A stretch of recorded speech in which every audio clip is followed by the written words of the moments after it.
So I've had a lot of people asking me questions about this road cruiser I bought, so I'll just make a quick video of it. I just got it home from, well, it came from Port Townsend. I met the fella in Sacramento, which is about a 10-hour drive from here. So met him yesterday at 5 p.m. and I got home around 2:30 a.m., something like that. Just spent the morning cleaning up. The van, the boat, and the van both had, a 1,300 miles worth of driving on them, so they were pretty dirty. And made my first attempt at rigging it up. It's a fairly complex rigging process the first time you do it, because it's different than anything I've rigged before. So it's a pretty neat boat. It's pretty narrow. It's got a kick-up rudder that you can control from the cockpit.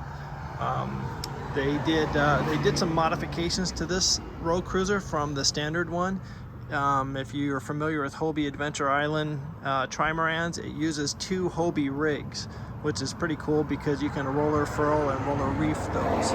So it's got 2 Hobie rigs built into it, that all the lines are led aft to the cockpit. The difference is it uses booms. So it has a main and a mizzen.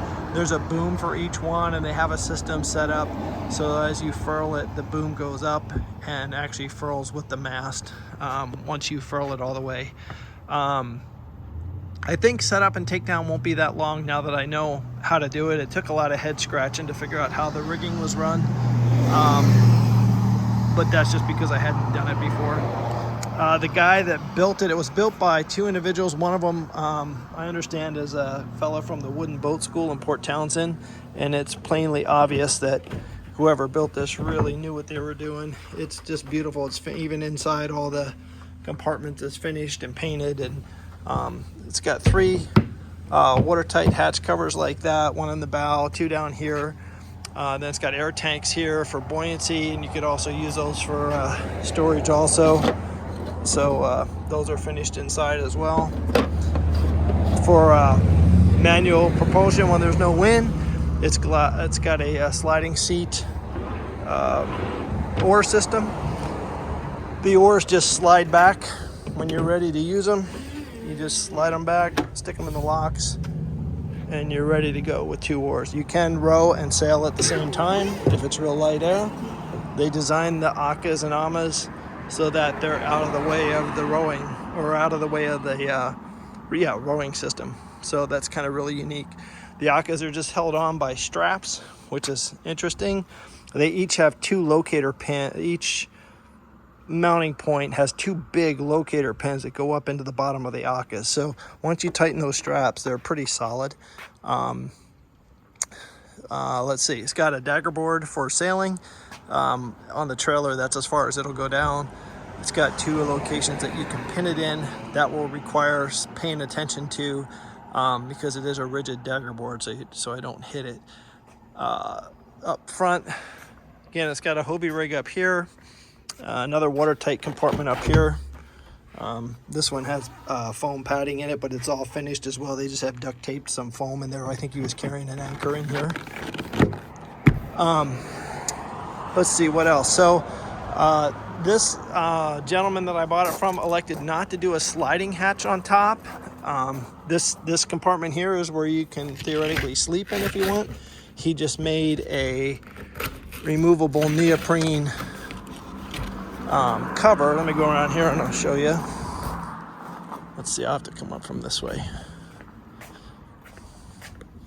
And the weatherboard comes out like a standard sailboat weatherboard, but it's plenty long enough for most people. You could throw a sleeping pad in there and completely stretch out the Velcro, the neoprene cover, and be out of the weather.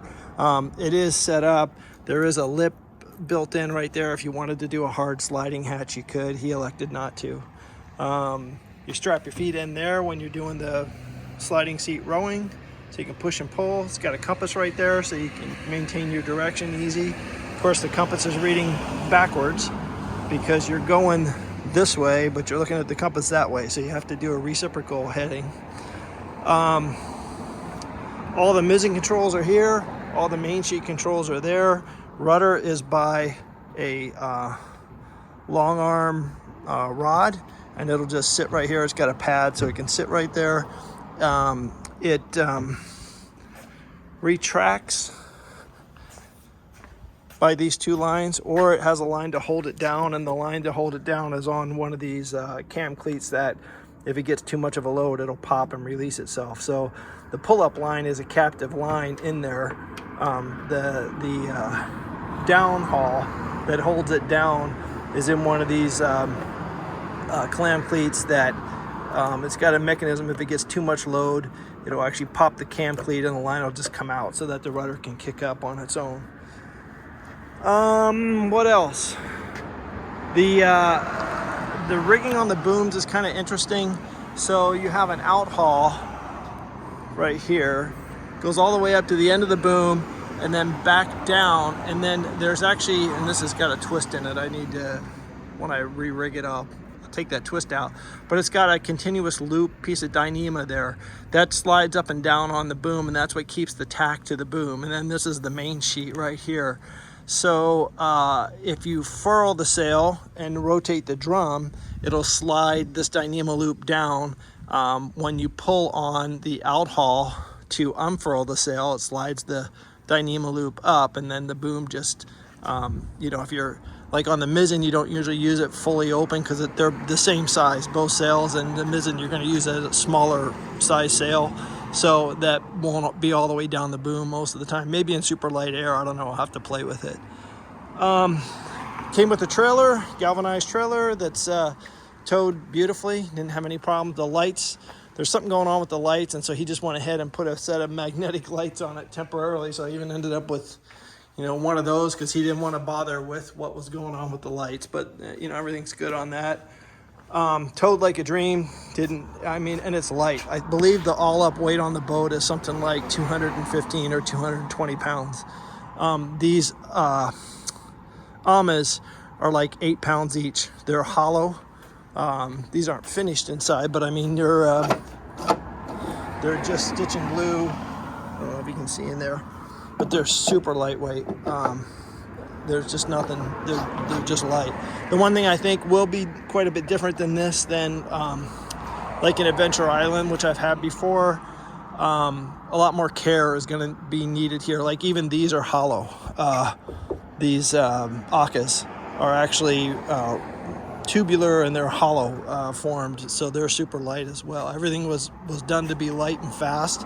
So I suspect it will probably greatly outperform the Hobie Island as far as speed, but it's going to take a lot more care coming to shore, coming to a dock or something like that.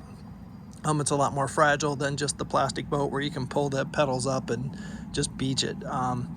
And it will, because of the entire, you know, you're going to get, if you come to a dock, you're going to get the Akka to a dock before you get the hull to a dock. So I'm not exactly sure what the best method of that is going to be. I think I'll beach launch for now and walk it out. But anyways, so that should answer some of your questions. And then hopefully I got to go to work for a couple days. When I get done with work this next week here, I hope to get it out, and I'll try and do a video while I got it out. That's it.